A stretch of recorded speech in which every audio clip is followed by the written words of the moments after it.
pelo Emmanuel. E o capítulo que caiu para a gente refletir hoje chama-se Problemas do Amor. Ele começa com uma passagem de Paulo que diz assim: que o vosso amor cresça cada vez mais no pleno conhecimento e em todo discernimento. O amor é a força divina do universo. É imprescindível, porém, muita vigilância, para que não a desviemos na justa aplicação.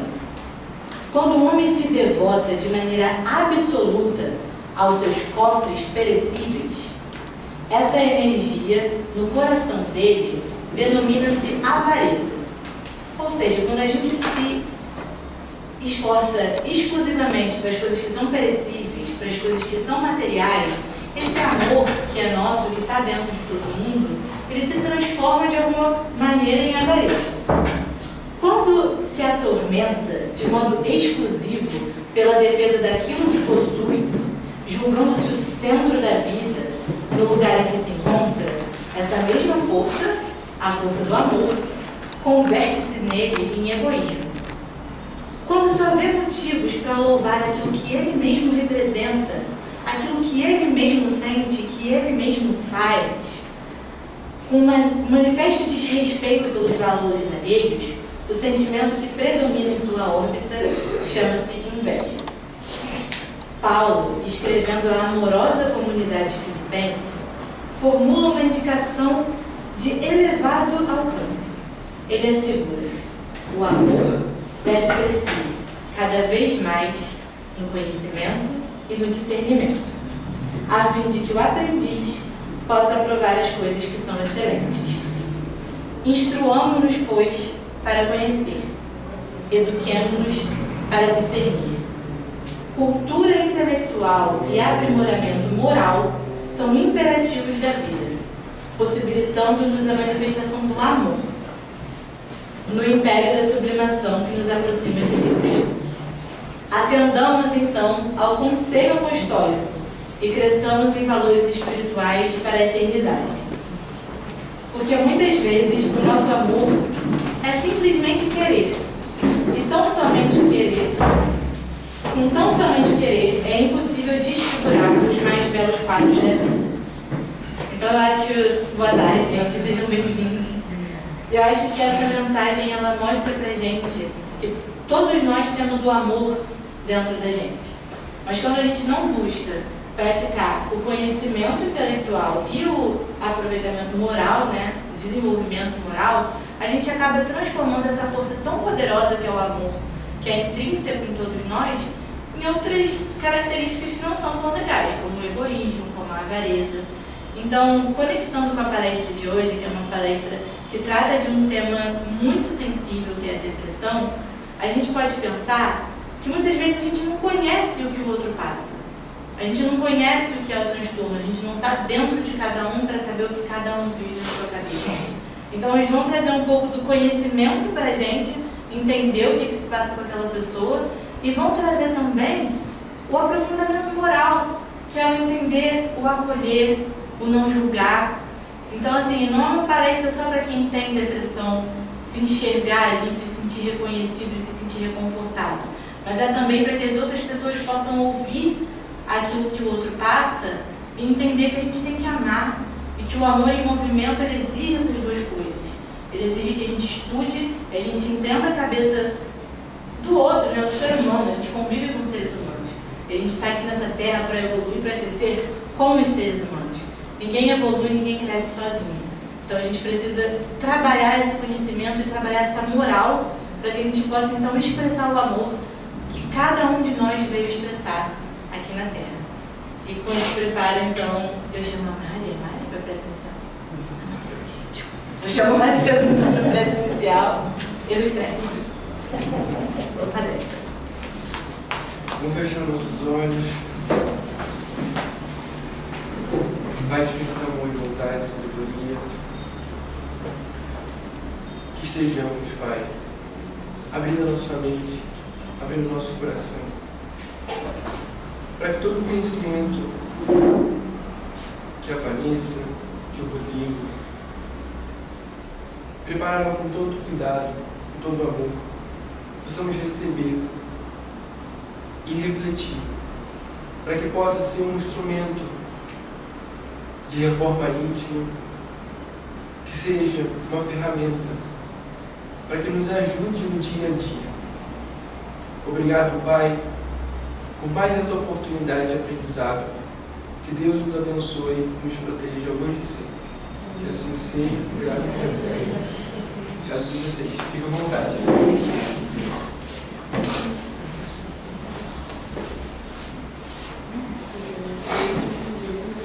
Boa noite. Boa noite. Prazer estar aqui de novo.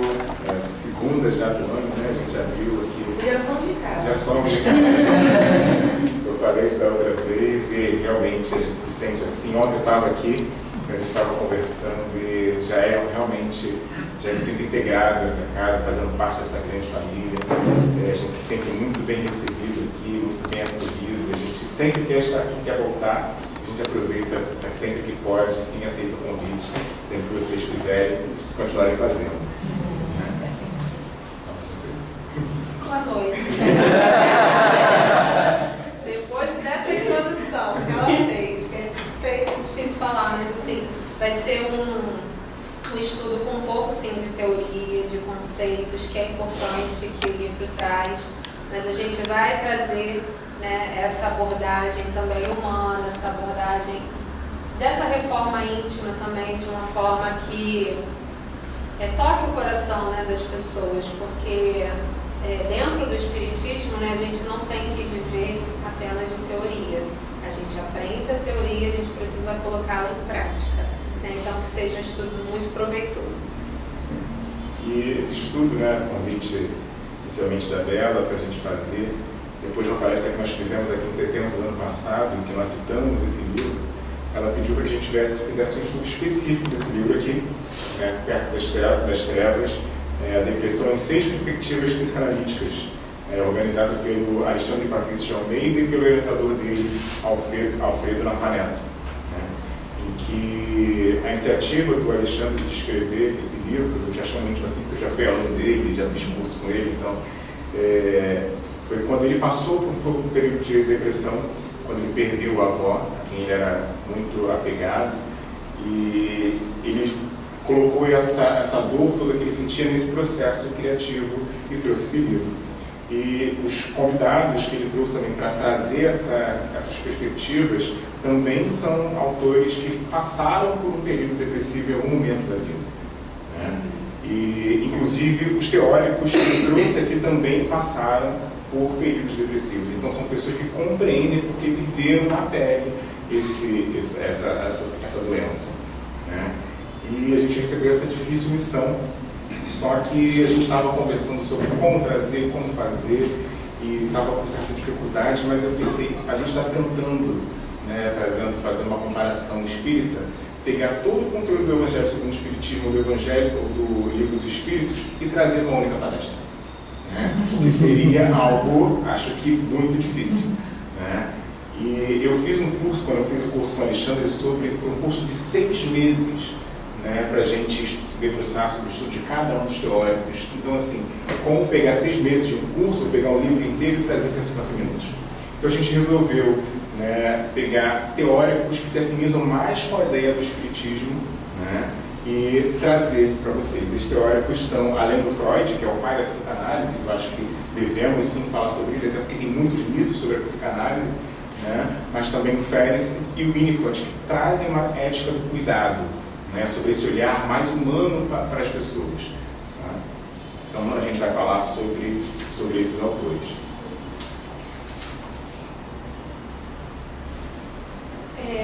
E a depressão, ela não é algo tão recente quanto a gente acha, né? Esse nome é recente, depressão.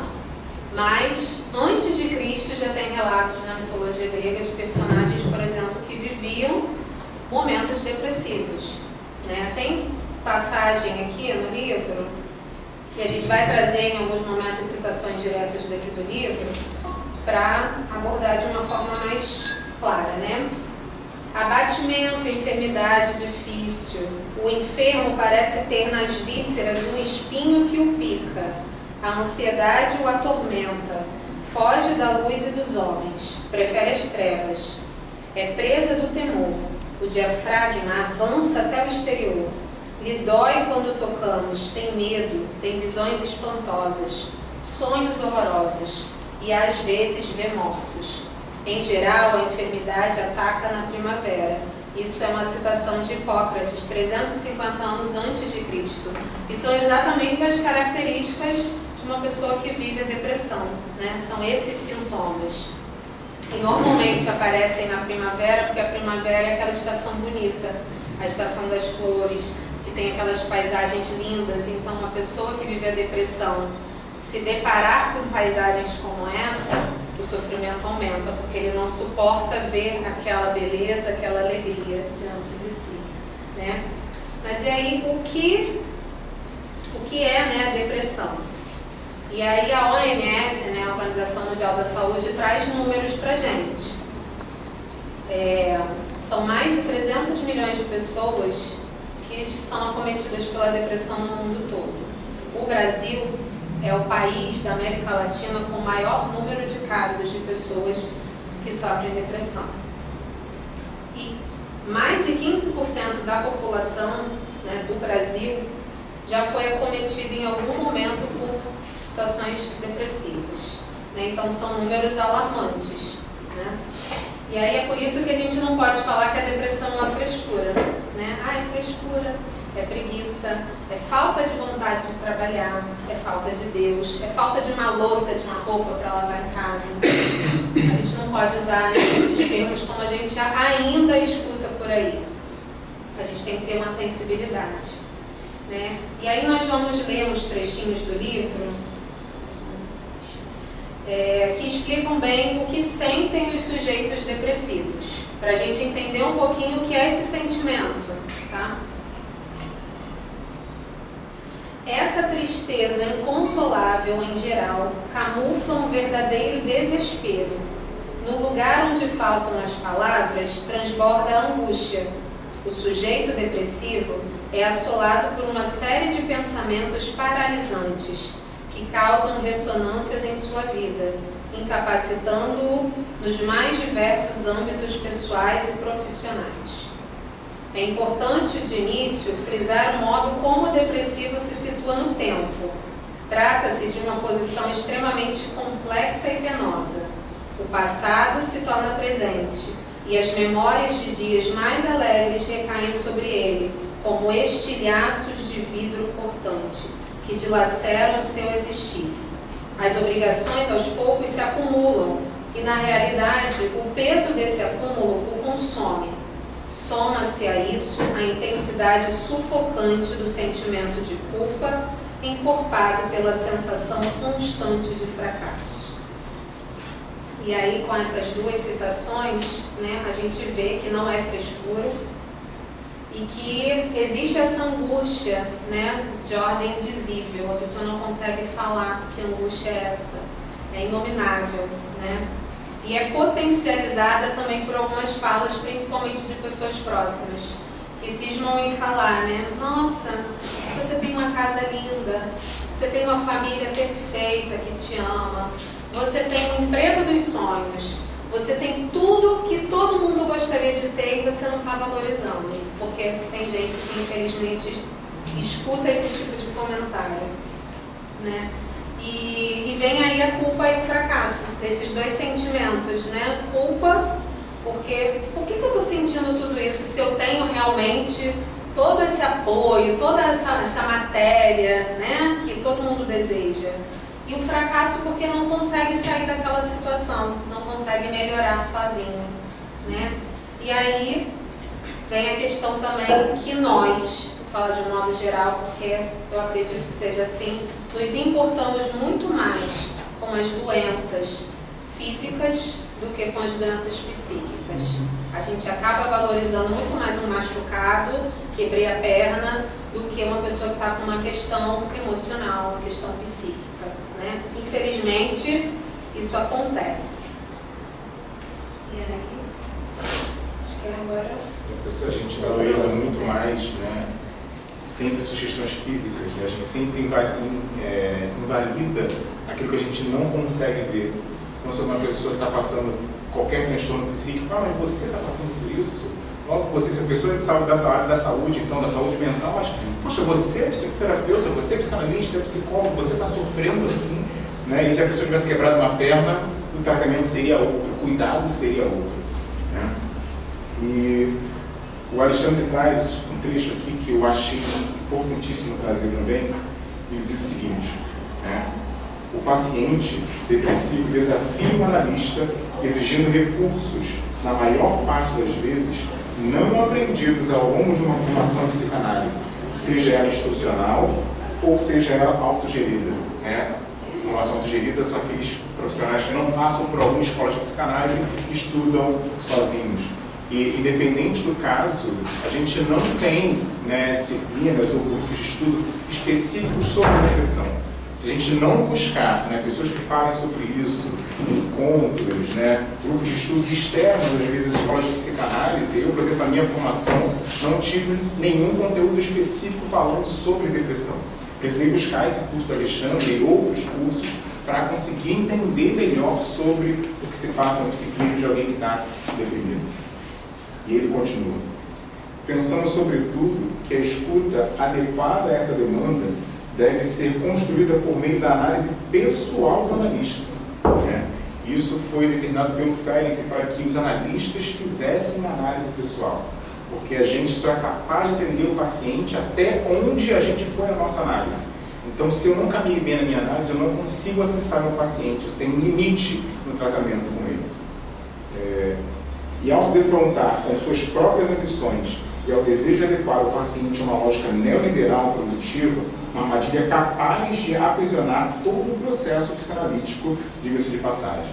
Então a gente tem que levar em consideração não apenas as questões psíquicas, mas o ambiente em que aquele indivíduo está inserido, né? As questões políticas, as questões sociais, isso tudo envolve e causa sofrimento, e nós falaremos mais para frente melhor sobre isso, né? E aí ele continua. Simultânea a isso, a postura do analista imóvel, inerte ao desespero silenciado pelo vazio, que depõe o discurso do sujeito depressivo, em nada poderá auxiliar o andar da carruagem do tratamento. Então ele está falando aqui sobre aquela visão que geralmente as pessoas têm daquele analista que fica lá parado, né, sem dar uma palavra, em silêncio, e muitas vezes, a maioria das vezes, ou todas as vezes, o paciente depressivo precisa de uma fala, precisa de um acolhimento, e essa postura mais fria do analista acaba causando ainda mais sofrimento e mais dor. E ele coloca, o analista precisa sobreviver, permanecer vivo, mesmo após as quedas, estar disponível para sustentar a angústia do abismo. Trata-se de uma postura diretamente implicada, trabalhando mais com o cuidado, com o estar presente, com o tato, a capacidade de sentir como bem nos ensinou Félix. Pois bem, e aí vem a parte que eu acho sublime.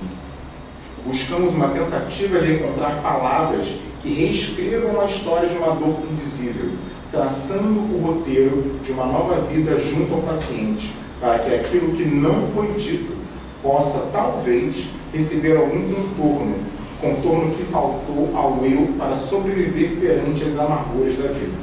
Eis a verdadeira beleza da psicanálise. Então a gente permite que aquele paciente ele possa descobrir, né, dar um contorno àquela dor que ele às vezes nem consegue dizer, ele nem consegue falar. Então um analista bem implicado vai possibilitar isso. E aí tem uma questão também, né, nesse trecho, que a gente refletiu depois. Não fala exatamente sobre, mas a gente entendeu assim também. Quando se fala dessa questão da lógica neoliberal produtiva, que é uma armadilha, a gente também tem que falar das questões de preconceito do analista. Então, o analista é um ser humano, né? Qualquer psicoterapeuta é humano, como qualquer um de nós. E aí, se, por exemplo, né, o Rodrigo viveu uma situação de racismo e ele quer tratar isso na análise, e ele não encontra um analista que enxergue essa questão racial, que trabalhe essa questão racial, ele não vai ser atendido na sua análise de forma efetiva. Se uma pessoa que tem uma questão, né, na sua sexualidade, né, está sofrendo homofobia, por exemplo, procura um analista que tem um preconceito com relação à homossexualidade, ele também não vai ser atendido nas suas necessidades. Então, quando a pessoa tem a possibilidade de escolha de um analista ou de um terapeuta, porque nem todo mundo tem essa opção de escolha, pelo plano de saúde, é o que consegue no sistema público de saúde, ela deve procurar alguém que converse com essas questões que ela está necessitando, né? E aí vem essa questão realmente do neoliberalismo, né? Que traz alguns preconceitos, infelizmente, que estão enraizados na nossa sociedade. E aí a gente precisa trabalhar isso, né, na forma do tratar, do agir e de evitar certos preconceitos no nosso dia a dia. Eu queria fazer um comentário que isso é muito importante, porque muitas vezes alguém vai justamente num analista ou num terapeuta que não consegue atender aquela demanda e a pessoa sai com a ideia de que terapia não funciona. Fazer terapia, fazer análise é uma coisa que não funciona e a pessoa não tenta de novo e não se dá a chance dessa oportunidade de tratamento, né? Sim. Então você saber que o analista é humano e que às vezes você vai passar por várias pessoas até achar alguma que de fato cuide de você, faz parte do processo. Não é porque não deu certo uma vez que terapia, na análise não funciona. Exatamente. Já aconteceu comigo também. Comigo também. E não dizer que, eu sou negro, eu vou tratar apenas pacientes negros, né? Um terapeuta gay vai tratar apenas pacientes gays. Mas eu, enquanto homem, eu posso estudar questões femininas. Eu, enquanto hétero, eu posso estudar questões homossexuais. Então, eu vou estudar, vou ler sobre para que eu possa entender o psiquismo daquele paciente e poder ajudá-lo. Né? Para a gente também não se fechar em guetos, fechar em grupos. Né? É ampliar, né? Não é se fechar, é ampliar. E aproveitando, falando disso, existe sempre um preconceito em relação ao Freud, né, como eu falei. Para Freud tudo é sexo, né, ele sempre resolve as coisas com sexo, mas o Freud não fala isso, ele fala que tudo é sexualidade, ele fala sobre libido.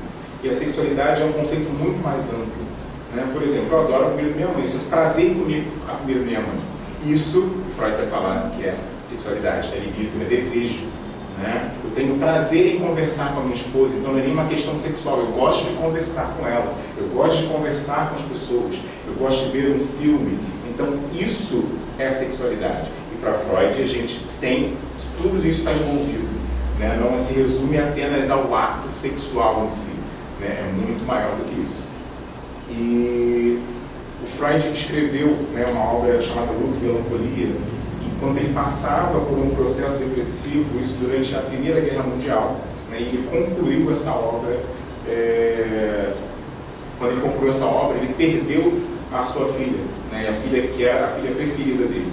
Então ele estava passando por um processo depressivo, né, então ele também entendia essas questões. E nessa obra Luto e Melancolia, ele vem falar sobre a diferença entre um e outro, que no processo de luto, quando você perde um ente querido, quando você perde um animal de estimação, quando você perde um emprego, perde uma posição social, né? Você perde isso, isso tem um nome, você consegue dizer o que é isso. Né? Isso se dá a configuração de um luto. A gente chora, a gente se recolhe, a gente passa por um sofrimento maior ou menor de acordo com a pessoa, de acordo com o quanto ela gostava, né, desse emprego, dessa pessoa, desse objeto. Né? E ele vai diferenciar isso da melancolia. Quando o paciente, a pessoa, não tem uma estrutura psíquica para isso, né? Para suportar aquela dor, né? E ela não sabe como nominar aquela dor, daí vem a melancolia. E o Freud, ele, nessa época, isso de melancolia a gente entende hoje como sendo depressão, mas naquela época ainda chamava, ele optou por chamar ainda de melancolia. Então a gente tem essa diferença entre o processo de luto e o processo de melancolia. No luto a gente consegue dar um nome, a gente sabe o que foi perdido, e na melancolia a gente não sabe o que foi perdido. Então por isso é difícil trabalhar essas questões. Né?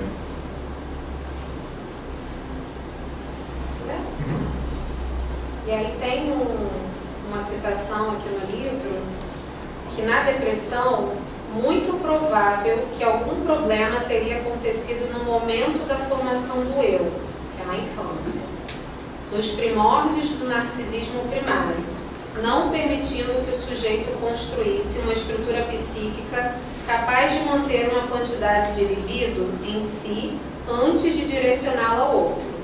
Trata-se de um eu frágil, sem sustentação ou contorno, com a alma perfurada pelas dores de não ter sido sequer desejado no momento inicial da vida, ou sofrido passivamente as ressonâncias de uma falha ambiental.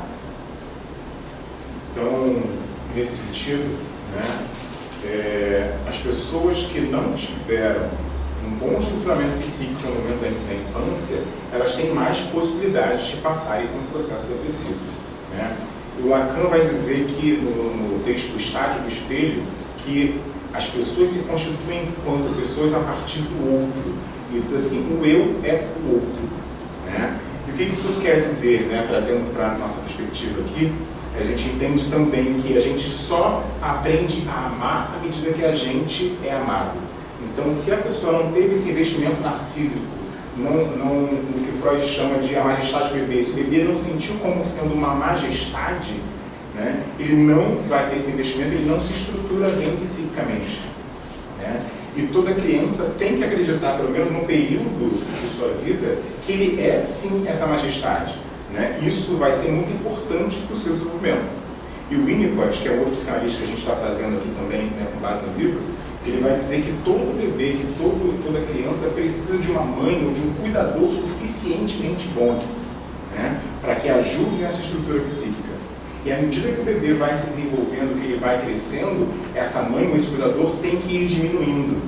Mas isso com muito cuidado, respeitando o tempo de amadurecimento psíquico dessa criança, para possibilitar que essa criança possa sobreviver depois, futuramente, seja um adulto saudável, bem estruturado psicicamente. Agora, se ela não recebe isso, se essa mãe, né, se afastou, se essa mãe abandonou, se esse cuidador o abandonou, esse bebê só tem um sofrimento psíquico que ele não consegue se estruturar psiquicamente e daí ele pode futuramente acabar desenvolvendo depressão.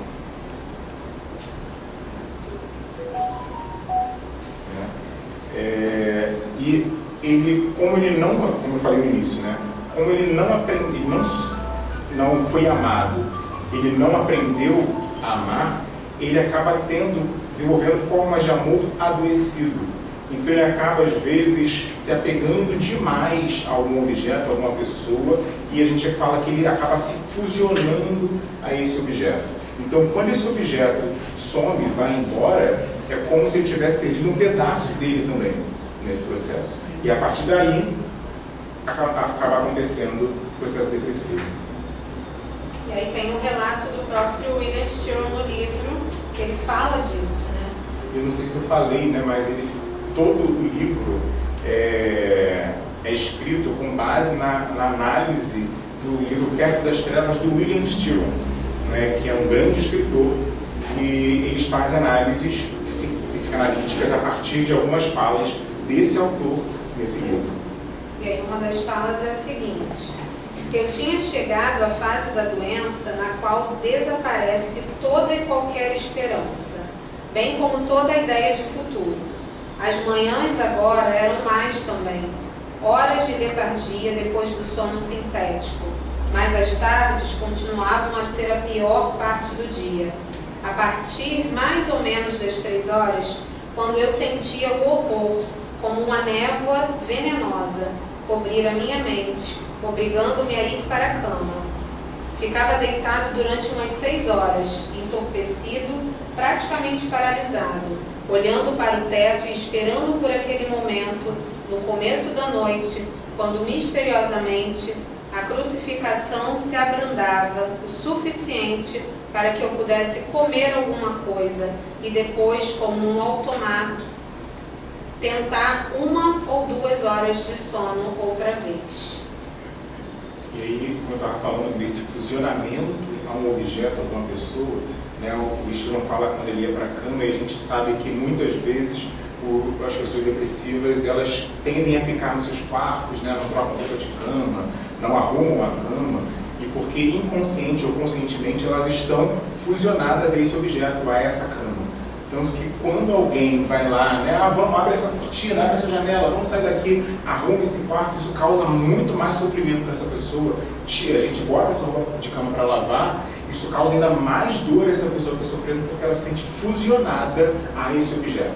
Então a gente tem que ter um cuidado até com isso, né, de não ultrapassar esses limites dessa pessoa. Seria uma agressão maior ainda, né, a depressão que ela está vivendo. E o livro também traz algumas questões atuais, alguns teóricos atuais psicanalistas, como o Christian Dunker, não sei se vocês já ouviram falar dele. E ele trata muito bem, né, em alguns vídeos, em livros dele também, sobre esse neoliberalismo e sobre as redes sociais. E aí, fazendo um breve resumo do que é o neoliberalismo para a gente entender a influência disso nos processos depressivos, que o neoliberalismo é uma política econômica que surgiu lá por década de 70, iníciozinho da década de 80, em que os estados, né, os países estavam quebrados porque a economia estava na mão do estado de cada país. Então o estado era responsável por tudo. E aí acabaram quebrando financeiramente, economicamente. E aí surge o quê? Vamos privatizar empresas públicas, vamos aumentar impostos, fazer algumas mudanças para que o Estado não seja o responsável por tudo isso. E assim ele possa, né, destinar alguma coisa às necessidades básicas da população. Então, eu posso dar à minha população educação, saúde, segurança, ali no básico, mas o restante, boa parte das funções seriam privatizadas. Isso ajudou muito, né? Não sei se tem uma professora de geografia, de história aí, mas eu só estou fazendo um breve resuminho mesmo, né? Não quero passar vergonha nesse sentido. Lembrando de aula de história. E aí, a questão social ficou muito precária, porque se sustentou tanto essa questão da economia, que o social ficou à parte. O bem-estar social, que era tratado antes pelo Estado, passou a ser fragilizado. Então a desigualdade social aumentou, né? Deixa eu pegar minha colinha aqui. Teve a precariedade trabalhista, então a questão dos direitos trabalhistas, né? O aumento da desigualdade social e o próprio ser humano, que passou a ser visto como capital. Então, temos que produzir, temos que consumir, e isso acabou mexendo com a estrutura psíquica de todo mundo. Porque quem não consegue produzir e quem não consegue consumir numa sociedade, se sente o quê? Né? Se sente um nada. Porque não estou produzindo, não estou ajudando o meu país, não ajudo a minha família financeiramente. E eu também não consigo consumir o básico para minha subsistência, a pessoa fica muito abalada. Então tem essa questão também, né, dessas questões sociais mesmo, né? Não é falar de política A, política B, lado esse, lado aquele, mas a gente tem que arrumar um equilíbrio, né? O que faz bem para a economia de um país, mas que também ajuda a população, principalmente os que mais necessitam. Tem que haver esse equilíbrio, né? E aí, outra questão que o Dunker principalmente fala, mas que o Alexandre trouxe no livro, né, sobre as redes sociais. A gente se sente tão pressionado nas redes sociais pela alegria dos outros, pelo que o outro gosta na rede social, que, por exemplo, se eu trabalho com rede social, que não é o caso, eu sou uma influencer e eu tenho um determinado público. Eu só vou ficar preocupada com o que o meu público deseja ver, ouvir, assistir. Então, o meu desejo, a minha libido, como colocou Freud e o Félix, ficam sendo guardadas. Eu não posto o que eu quero, porque o que eu quero não vai gerar engajamento na minha rede social.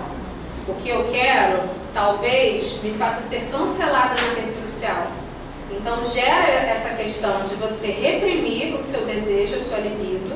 Aquilo ali vai te sufocando, que o desejar acaba sendo doloroso. Então, dentro da psicanálise, isso existe, isso é um fato. A pessoa que vive apenas para expor aquilo que o outro quer, né, acaba se deprimindo em algumas situações porque não está fazendo o que quer, está fazendo o que o outro quer. Sempre o que o outro quer assistir, o que o outro quer de mim e não o que eu quero passar, o que eu tenho dentro de mim, os meus desejos, as minhas vontades, o que eu tenho de interessante para passar para o outro. Eu acabo não fazendo isso, não passando adiante. Isso é tudo na ordem do imaginário. Elas imaginam o que o outro quer e as demandas nunca são atingidas, né? Porque não sabem o que o outro quer. Não só na rede social, às vezes na família, na sociedade, a gente vive para ser o que o outro quer que seja isso. E muito sofrimento psíquico é causado por causa disso. E em 1920, o Freud escreve o texto Ainda o Princípio do Prazer, né? E nos apresenta os termos pulsão de vida e pulsão de morte, que constroem, né, constituem a dualidade do ser humano, né? E nos apresenta nesse texto que a pulsão de morte é que muitas vezes está em predomínio nesse sujeito depressivo, sujeito, um termo mais lacaniano de falar sobre o outro, né? E ele, por isso, não sai daquela situação, né, que ele está passando. E é quando o depressivo diz que eu não estou com vontade de tomar banho, eu não estou com vontade de sair desse quarto, né? Consciente ou inconscientemente, ele sente um certo prazer nisso, né? Existe esse predomínio dessa pulsão de morte entre as duas pulsões, né, que vai causando essa desvitalização nesse indivíduo, né? E aí, por isso que não adianta a gente, mais uma vez, falar aquelas frases clichês que a gente está acostumado a falar para as pessoas, acostumado a ouvir, porque isso não vai adiantar. Isso só potencializa a dor que aquela pessoa está passando, né? Isso acaba fazendo com que as pessoas acabem se expondo, continuem se expondo a mais situações de sofrimento.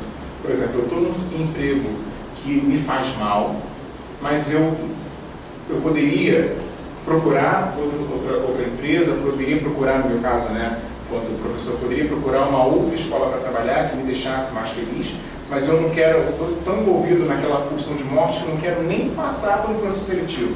Eu não quero nem distribuir currículo porque isso vai exigir tanta energia e eu não tenho essa energia e não quero me expor a isso. Então, eu acabo ficando preso nessa situação que me faz sofrer. E nessa ausência de vontade de viver, né? E aí, estava conversando em casa, né, e vou abrir aqui meu coração, né, que vocês não imaginam que eu sofro em casa, né? Vocês veem a Vanessa assim, com essa voz calma.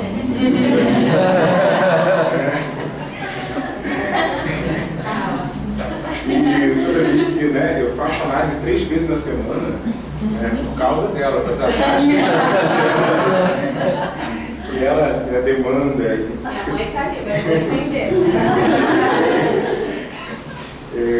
Porque toda vez que eu chego em casa, eu vejo um dia cansado, passei por umas situações difíceis no trabalho, ela está trabalhando um pouco, trabalha mais, né? Não é bem assim não, você está vendo o lado do outro, né? Ela desmente tudo o que eu falo, né? E isso acaba trazendo um trauma, né? Isso é uma brincadeira, ela falou para eu falar que era uma brincadeira. Falou para eu falar que era uma brincadeira, né? Mas isso para a gente iniciar a falar de um conceito do Ferenczi, que é do desmentido, né? Que é quando uma pessoa que passou por algum sofrimento, passou por alguma situação e conta para outra, ela acaba sendo invalidada, né? E aí o Ferenczi fala sobre esse desmentido, a gente desmente o que aquela pessoa está falando. Então uma criança, às vezes, passou por um abuso de algum familiar, chega para o pai e conta, não, mas seu tio não ia fazer isso com você, seu tio não ia, não, meu irmão não ia fazer isso. Então aquela criança passou por um trauma e quando ela conta para alguém que é o cuidador dela, ele invalida aquele sentimento, né? E isso, o Ferenczi vai institucionalizar o trauma, né? E quantas vezes a gente não faz isso com uma pessoa que está passando por um adoecimento psíquico, né? Quantas vezes essas falas que a gente já cansou de falar aqui, que a gente sabe, escuta, vai causar esse desmentido trazido pelo Félix? E a gente né, acaba falando, é uma brincadeira, mas não é tão brincadeira assim, né?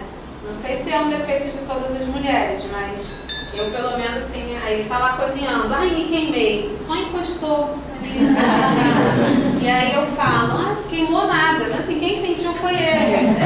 Mas eu, como na cozinha já tenho um pouco mais de experiência, apesar dele cozinhar melhor do que hoje em dia, mas tem essa questão de não aceitar a dor do outro. Eu quero interferir o tempo inteiro no que o outro está sentindo. Então, assim, isso acontece direto, vice-versa, mas acho que eu faço mais até do que ele. De desmentir situações que às vezes só vem desabafar. Poxa, fulano falou isso pra mim. Mas poxa, fulano, acho que eu não queria falar isso pra você. Tava num dia ruim. Tava num dia. Eu tô defendendo o outro, mas não acolho. Não é pra eu falar mal do outro junto com ele, não é isso. Mas é acolher a dor dele, falar, não, poxa, que situação, né, que chato e tal, pra ele se sentir acolhido naquele momento. É só isso que precisa fazer. É fácil, mas estou trabalhando isso ainda. Às vezes a gente fica, mas a pessoa vem relatar alguma coisa pra mim e eu não sei o que dizer. Não fala nada. Às vezes a gente quer oferecer uma palestra, falar um monte de coisa, espírito, então quer falar, não, porque é evangelho, o livro dos espíritos, o que Kardec inteiro.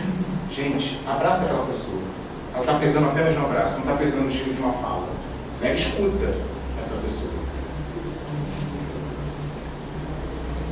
E aí, uma questão também que me chamou a atenção no livro é que as mulheres têm o dobro de chance de ter depressão. E aí um número que, assim, nossa, bem grande, né? O dobro de chance é muita coisa. E aí quando a gente reflete essa questão de libido, de desmentido também, quantas vezes a mulher, desde a infância, desde criança, ela é desmentida em tudo, em todos os seus desejos, em todas as suas vontades. Mãe, eu quero jogar futebol. Não, não pode jogar futebol. Você vai fazer uma dança, vai fazer não sei o que, não. Mãe, eu quero fazer tal coisa. Não, não pode. Ou com o marido, com uma companheira, qualquer pessoa que seja. A mulher é muito podada desde sempre, ainda na nossa sociedade. Então, a todo momento é desmentida. Né? Acontece essa questão desse fenômeno do desmentido na vida da mulher. E quando os seus desejos são reprimidos, a gente percebe que vem a depressão. E aí a gente chegou nessa reflexão realmente porque esse número é assustador diante de tudo isso que acontece com a mulher. A mulher é cobrada desde pequena por um monte de coisa, que a menina tem que aprender a varrer, a lavar, a passar, a cozinhar desde pequenininha, porque você tem que ajudar. Será que os meninos, os homens também são educados dessa mesma forma? Né? Alguns fazem isso, outros não. Quando vai arrumar um emprego, nossa, tem que se dedicar mais, porque o mercado é competitivo, então você tem que aparecer mais, você tem que fazer mais para chegar lá. De casa, da conta dos filhos, tem que dar conta. Do companheiro, então assim, é muita coisa que muita gente acha que não é verdade, mas só quem está na pele, né? Mulher, no corpo de mulher, sabe como é que funciona. E aí entra a questão também, né, que o Rodrigo falou, e a Bela também já falou aqui no início, dessa questão de quando a gente recebe na casa espírita alguém que está necessitando, que está passando por um processo depressivo. Não adianta a gente utilizar essas frases clichês de que está tudo bem, vai passar, olha isso daqui, olha, enxerga isso de bonito na sua vida. A pessoa não está psicamente bem para ouvir aquilo. Então, realmente, é o acolher, é falar, vem cá, você quer conversar? Você pode falar o que você quiser, que eu não vou te julgar. Começa daí o não julgamento. Pode falar. A pessoa não consegue falar, abraça, faz um carinho, chora junto. Porque às vezes o chorar junto já é um ótimo acolhimento. Né?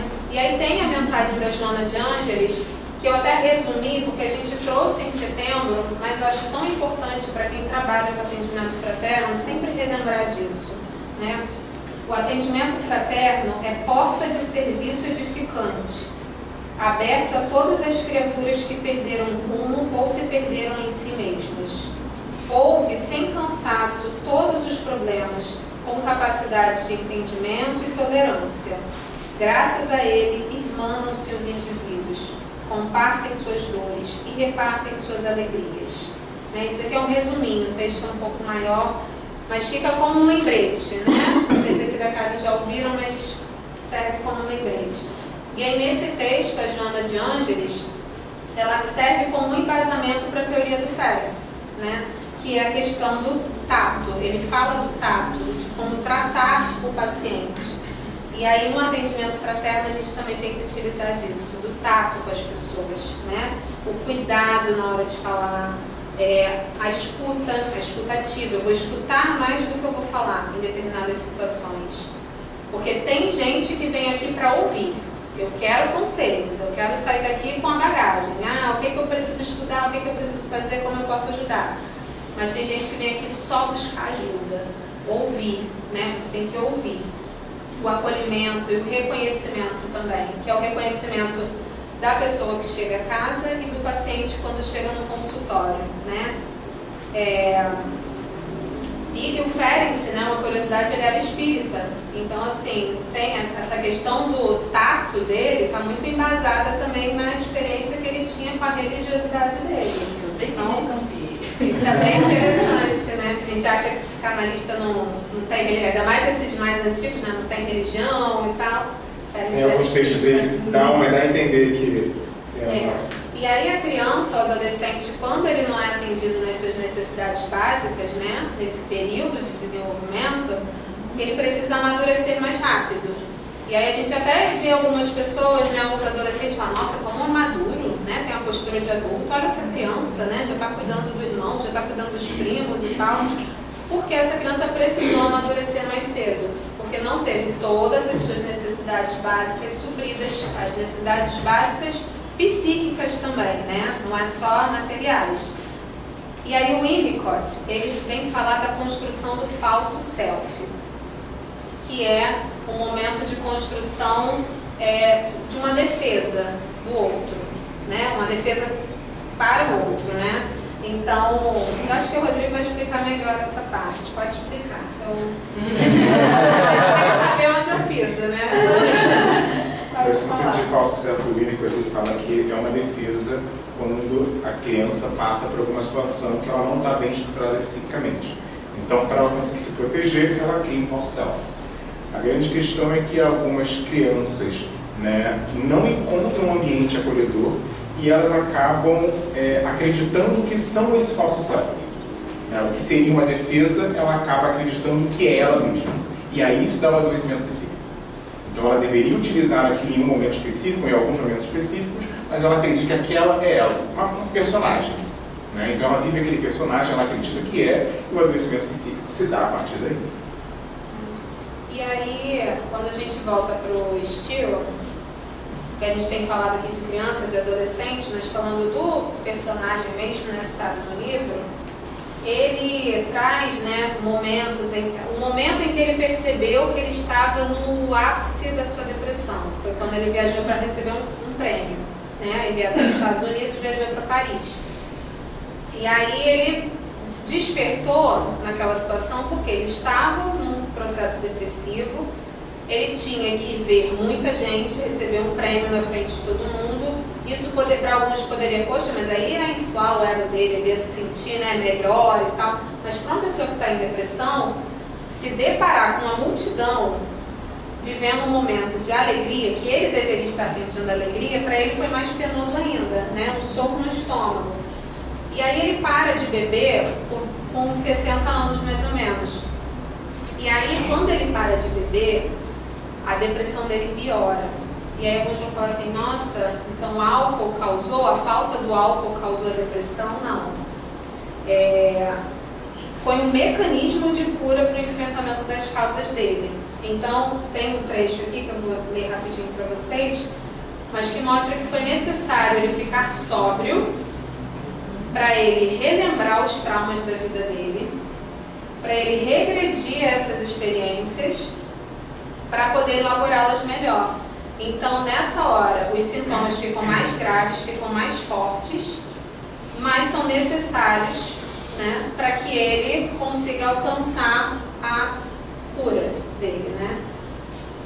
Então, vou ler um pedacinho aqui não dele falando, mas de uma explicação, né, do livro sobre esse momento. O passado não elaborado nos cobra que em algum momento da nossa vida possamos retornar a ele por meio de um processo de regressão e então lançarmos-nos no enfrentamento daquilo que não foi encarado e elaborado e ultrapassado. É preciso colocarmos no olho do furacão, face a face com tudo aquilo que procuramos evitar ao longo de nossa vida, para podermos nos apropriar de tudo o que deixamos para trás e assim retornar o nosso fio de vida mais enriquecido e vitalizado. Nesse retorno regressivo, por razões óbvias, os sintomas se tornam mais potentes e escancarados, tais como o William nos relata. Mas isso já descreve um processo de enfrentamento, uma espécie de descida ao inferno para resgatar o seu elo vital, roubado pelos demônios do medo e da impotência. Então fala dessa importância de chegar ao olho do furacão, né? E aí quando você faz a análise, normalmente, você chega nesse momento, né, em alguma situação, pode ser rápido, pode demorar anos, mas você vai chegar a esse momento do grande trauma, um grande acontecimento que teve na sua vida, ou acontecimentos que te levaram a viver esse processo depressivo. Né? Ele fala sobre esse momento em que ele entrou em depressão. Ele relata também no livro que ele teve pensamentos suicidas, né? Ele estava decidido já a tirar a própria vida, mas aí, num dia, a esposa dele convidou ele para assistir um filme e, quando ele estava assistindo esse filme, tocou a música que a mãe dele cantava para ele quando ele era criança, né? E ele diz que, no relato dele, ele fala que aquela música, naquele momento, atingiu ele como uma adaga, né? E naquele momento ele passou a sentir novamente, que é uma característica do depressivo, não sentir. Ele não sente prazer em ouvir música que ele sentia antes, ele não sente prazer em uma paisagem bonita, né? Ele não sente mais prazer nas coisas. Naquele momento ele sentiu prazer de novo em ouvir aquela música. E naquele dia ele decidiu se internar, né? E ele relata isso depois que ele fala que se internar e lutar pela própria vida foi uma homenagem póstuma à mãe dele, que já havia morrido quando ele tinha 13 anos, né? Então a gente fica pensando também no auxílio espiritual que aconteceu ali para que a esposa dele colocasse aquele filme naquele momento, naquela não tinha Netflix, né? Então tinha que ligar a TV e tinha que estar passando aquele programa, né? Então ajuda espiritual para aquele momento, e ele diz que fez uma força para assistir. Então essa força provavelmente não veio nem dele, mas de algum amigo espiritual falou, vai lá e assiste isso, né? E tocou aquela música naquele momento e ele resolveu se internar e iniciar o tratamento dele. Mas há outros casos, né, quando a família, os amigos, né, os cuidadores, eles não sabem muito bem o que fazer. Eles já tentaram, eu já ouvi, eu já conversei, mas eu não sei o que fazer.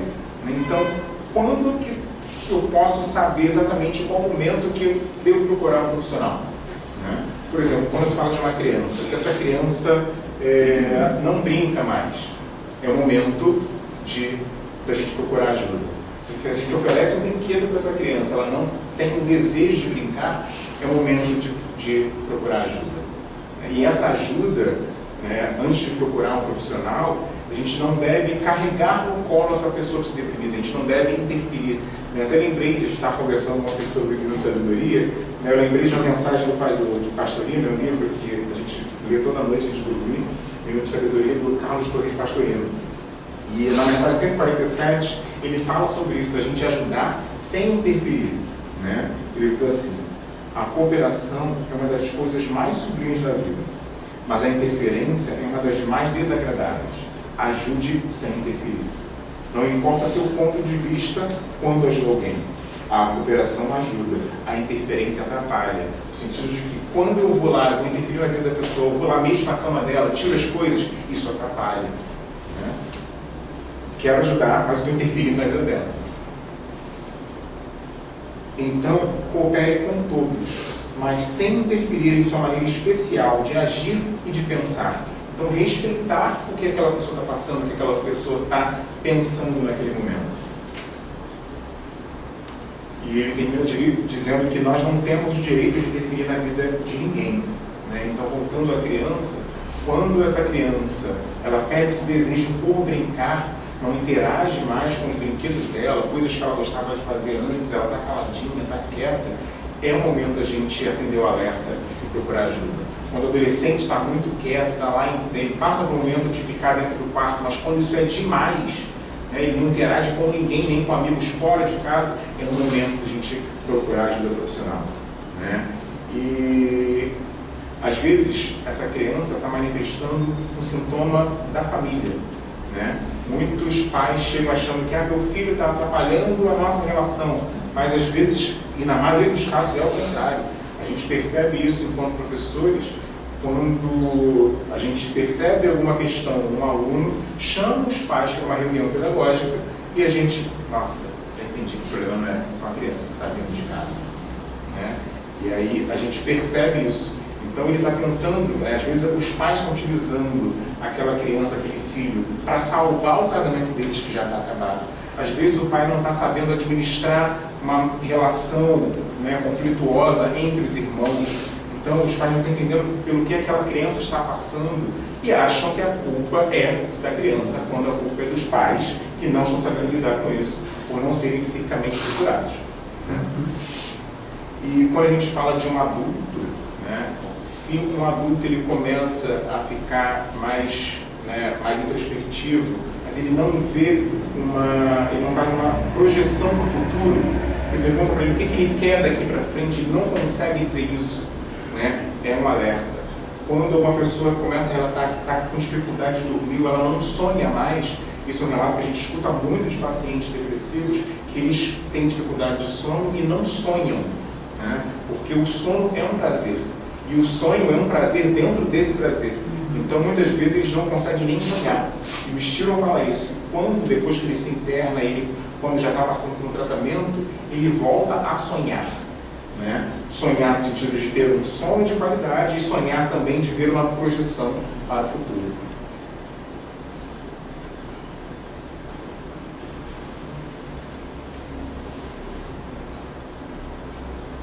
Como a gente está atrasadinho da hora, a gente vai adiantar aqui. E aí, como é que seria esse tratamento, né? Todos os teóricos, a maioria dos teóricos que foram abordados, eles tratam dessa questão da ética do cuidado, né? Não são todos, mas a maioria. E né, a gente não pode entender a depressão, o tratamento da depressão como uma coisa única. Eu vou fazer análise e eu vou me curar da depressão. Às vezes, para a pessoa conseguir fazer uma análise, ela precisa tomar uma medicação antes, né? Porque a gente entende que pode ser uma questão genética, né? Como foi colocado pelo próprio Stiron, porque o pai dele também sofria depressão, ele teve depressão. Uma questão mesmo, né, bioquímica e que necessita de medicação. Mas tem outras questões que precisam ser levadas em conta. O analista ele não pode achar que sozinho ele vai resolver um problema de um paciente deprimido, né, depressivo. Então, ele não pode se achar onipotente, né? O paciente, por exemplo, precisa mudar de hábito, né? Ele tem algum hábito que prejudica, que está fazendo com que aquela depressão aumente, precisa de um acompanhamento nutricional, precisa fazer uma atividade física, porque é importante que ele caminhe, que ele sue, que ele, para se reorganizar também, né, mentalmente e fisicamente, precisa de um tratamento espiritual, né? Porque nós, como pessoas que estamos dentro de uma casa espírita, sabemos da importância do tratamento espiritual, né? Então, todos os profissionais têm que trabalhar em conjunto. Não adianta só um achar que pode. Ou então, eu estou achando que alguém da minha família está com depressão. Eu não posso simplesmente falar assim, deixa lá quietinho, eu vou, ajudo um pouco aqui, um pouco ali, dá o espaço para essa pessoa que daqui a pouco ela melhora. Não é bem assim. Tem que procurar ajuda, tem que tentar ajudar de alguma forma.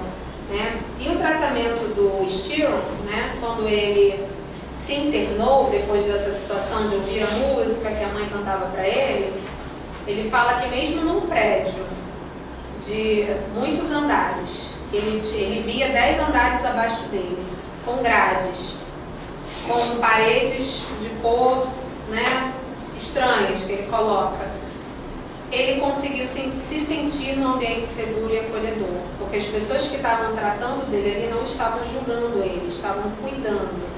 E aí a importância da pessoa que está em depressão se deixar ser cuidada. Quando ela começa a perceber, né, o sujeito começa a perceber que tem alguém ali amparando ele, né, dando cuidado, acolhendo, ouvindo, paparicando de vez em quando, volta àquele estágio de infância. Ele relata que o tratamento de arte-terapia que ele fez no hospital, coloca que a professora era como se fosse uma professora de criancinha. E ele achava aquilo ridículo, né? Ele usa até outras palavras que eu acho bem complicadinhas de falar. Mas eu falei assim... Ele escreveu esse livro no final da década de 80, então tem alguns termos que hoje em dia a gente não são bem aceita preconceituosos e tal, aí eu não vou citar. Mas ele fala isso, que ele achava aquela situação cômica. Desenha a sua casa. Aí ele desenhou lá, falou, fiz uma casa com um telhado, uma porta, 4 janelas meio tortas. E aquilo para ele foi cômico. E ele começou, através dessa terapia, que para ele não ia adiantar de nada, a sentir uma melhora. Ele começou a ver a graça naquilo ali. Então, o quanto que é importante a música, a arte, né, uma pintura, um vídeo, um filme, ajuda as pessoas na terapia, nessa terapia, né? Interdisciplinar, no caso. E aí, como foi, né, importante para ele ser cuidado por adultos que não julgaram, que acolheram, que orientaram, que elogiaram o que ele estava fazendo. Que essa professora falava, nossa, que lindo o seu desenho, não sei o quê. Ele se sentiu uma criança de novo. Então, para ele foi importante voltar àquela infância que ele não teve isso. Então, foi importante para esse momento de cura. E aí, muita gente também diz, quando chega no Espiritismo, que... Nossa, lá no texto, né, do Livro dos Espíritos, quando pergunta sobre depressão, melancolia e tal, fala que usam a palavra egoísmo, né? Os espíritos usam a palavra egoísmo. E aí, eu perguntei para o Rodrigo, né, mas o que é o egoísmo dentro da psicanálise, né? Isso explique melhor. O ego é uma das esferas psíquicas propostas por Freud, né? A gente chama de ego ou chama de eu, né, dependendo da tradução do livro. E o egoísmo seria esse adoecimento do ego, o adoecimento do eu. Então, quando a gente fala de um sujeito que não foi bem estruturado psiquicamente, ele está sim adoecido. A gente tem uma visão, às vezes, preconceituosa daquela pessoa que é egoísta. Mas a gente tem que entender que ele é alguém doente, que é alguém que precisa de cuidado. E aqui a gente está falando como que a gente ajuda um paciente que está com sofrimento psíquico, que está com um comprometimento nessa estruturação do ego, que está egoísta. Amor, cuidado, empatia. Então é assim que a gente pode ajudar alguém. Inclusive os espíritos falam isso, né? Para a gente ajudar alguém a melhorar, a gente amando. Então, Félix e o Winnicott, né, vão falar desse cuidado, essa postura dessa professora de arte está implicada nessa ética do cuidado do Winnicott, para possibilitar que o Styron pudesse regredir a esse estágio inicial psíquico dele de criança para poder se estruturar novamente. Então, foi sendo cuidado que ele pôde estruturar. Então, é cuidando que a gente pode ajudar uma pessoa egoísta a melhorar, oferecendo amor e não afastando ela. Até porque esse afastamento pode possibilitar uma possível depressão. E aí, então, resumidamente, o que a gente, né, refletiu hoje aqui, é que a gente tem que aprender a observar o outro, que a gente tem que ter uma escutativa, mais do que falar, a gente tem que ouvir. Sem validar o outro, e aí eu sempre lembro do Rubem Alves, né, que ele fala que a gente tem que se tornar mestres em escutatória, né, muita gente hoje em dia querendo trabalhar a oratória, como falar melhor, e ele vem nos propor a arte da escutatória, de escutar melhor os outros. E ele fala que se abrisse o curso de escutatória, não teria ninguém inscrito. As pessoas não querem aprender, as pessoas querem só falar. né? Então a gente deve aprender a ouvir os outros. A busca por profissionais, que aí nós precisamos ir atrás, não nos achar também onipotentes nesse sentido que nós sozinhos vamos ou nos curar ou ajudar a curar o outro. A gente tem uma contribuição, mas a gente precisa buscar por profissionais. E o Rodrigo já até falou, se você não sabe o que dizer, não diga nada. É melhor, para não ferir o outro, para não provocar um sofrimento maior ainda, né? Até compartilhei essa semana no Instagram, eu vi um post, né, de uma página que quando eles criam umas imagens, mas dizia assim, não ofereça uma palestra para quem precisa de um abraço. Né? É exatamente isso. Abraça a pessoa. Não precisa falar nada muitas vezes. É esse abraço, um sorriso, um aperto de mão, um olhar e às vezes o chorar junto, que já é uma grande ajuda, né? E lembrar que nós somos importantes na vida de alguém. Então, se a gente estiver passando por algum momento difícil, não necessariamente a depressão, mas está num movimento de processo depressivo, que a gente entenda que a gente é importante para alguém. A gente às vezes não sabe para quem, mas a gente é importante. E lembrar que para Deus todos nós somos. Então, né, que fica essa mensagem de acolhimento ao outro, de amor pelo outro, né? E é isso. Eu vou parar de falar, senão... Beijo, abraço.